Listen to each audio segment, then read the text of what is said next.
Do we have to regress in past scenes to find a root cause of a presenting problem? This is a question that is asked, if not by all hypnotherapists and at least at the beginning of their career, but by many at one point or another.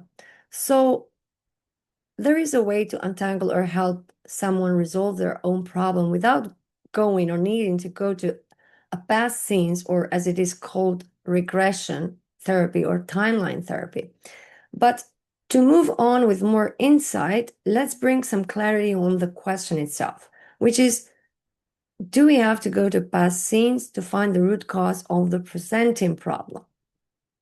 Now, first and foremost, if a problem, a state of being, or something that a person wants help with is not a consequence of something that the person is ignoring to deal with now, but unconsciously seems to them as it is necessary to avoid lose the behavior or the symptom, or they had at some point constantly put that thing under the carpet for some reason until they'd forgotten how their presenting problem came to be. At those cases, regression to start off with is anyhow not helpful. Otherwise, we know a presenting problem is a presenting problem. So not that I want to take the weight off it, but it is a symptom. So if that's what it is meant with finding the root cause of the problem, so actually of the symptom, we don't need to find that kind of a root cause. For symptoms, people go to their doctors, and that's great. And I seriously mean this, because sometimes the mind follows the body, whilst other times, or yet the other way around, is true too. And if it's something fresh, on the other hand, meaning that has happened recently, we don't need to go back in time. It can be a need for a certain grieving, perhaps, you know, or if it's something that is a surface level, for that people vent to other people, like friends if they have family, or cry their eyes out sometimes by themselves, listen to some loud music, or whatever, and it passes. Now, the second thing, if it's meant for the root cause of the real problem, okay, and I'm not saying that there is no time and place for that, meaning for the regression, but then I'm thinking why so many practitioners are asking that question from time to time, or even often. Now, let's mention some of the reasons why. Well, most obvious ones are, some are simply at the beginning of their career and still need more evidence on the process, because sometimes those scenes can be painful and can be more disturbing to a young practitioner than to the person that experienced or gone through something sometimes.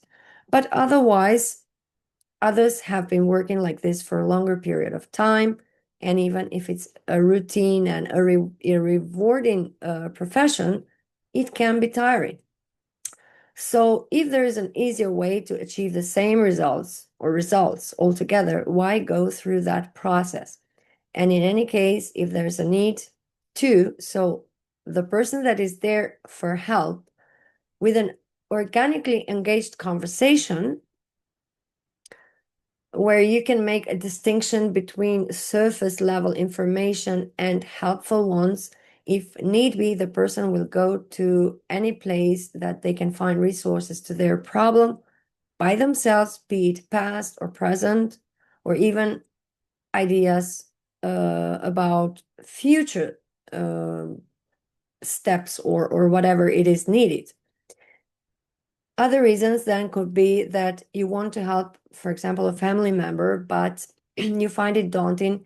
Sometimes perhaps, we could be a piece of the puzzle, and let's say you have all your ducks in a row by now and can be as professional as working with anyone and not be affected.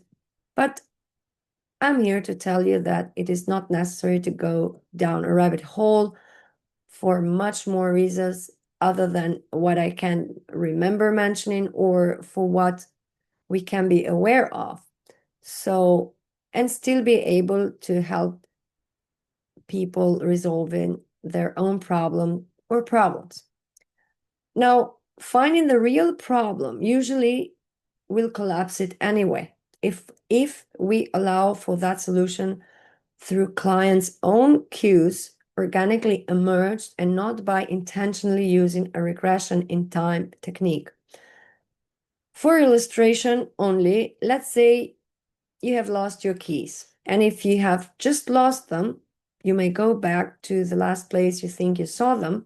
So that would be a recent time, as I mentioned in the beginning, or think of all steps where you have walked in hope to remember, and that is tracing it back. So if it's not so recent, or in therapy, like identifying the triggers, that will help to a degree. But other times you can trace and try to remember as much as you want.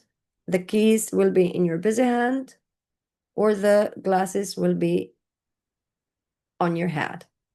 And that is to say that there's a way to meet the client at the level or at the place that they are and start from there without needing to go like unnecessarily back in time.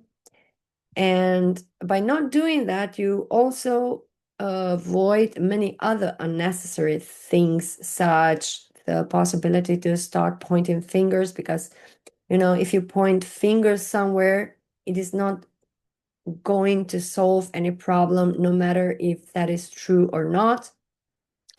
You know, it's still up to the person that we are helping to take responsibility for their own betterment. For example, picture pointing fingers somewhere, it's only one of the fingers pointing out there. The 3 or 4 of the rest of the fingers point inwards. So yes, facts can be facts.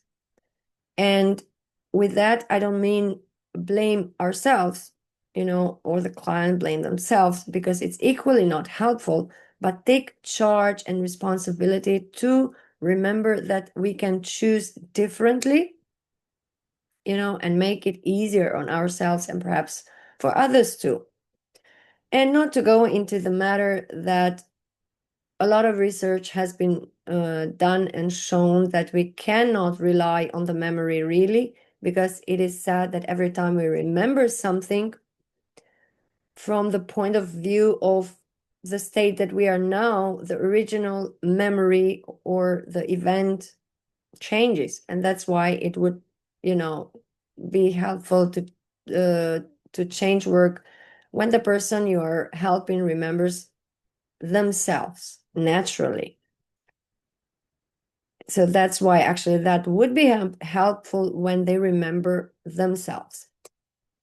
If you haven't experienced it yourself, maybe you have heard that 2 people that have been present at the same event, let's say, talk about that event as if they're talking about completely 2 different events, even if it's during a conversation over a dinner. And oftentimes they both swear about their truth. You know, we can speculate here about parallel realities, but I will not, as it would defeat the purpose of this video and it would not help anyway. But to close it off, I would say, in case someone asks for help, you can help. And I will assume that by asking the question itself, you have another way for helping that person. So again, no need for anything complicated or regression back in time. Now, that was it for this question and topic. Thanks for listening again, and see you soon.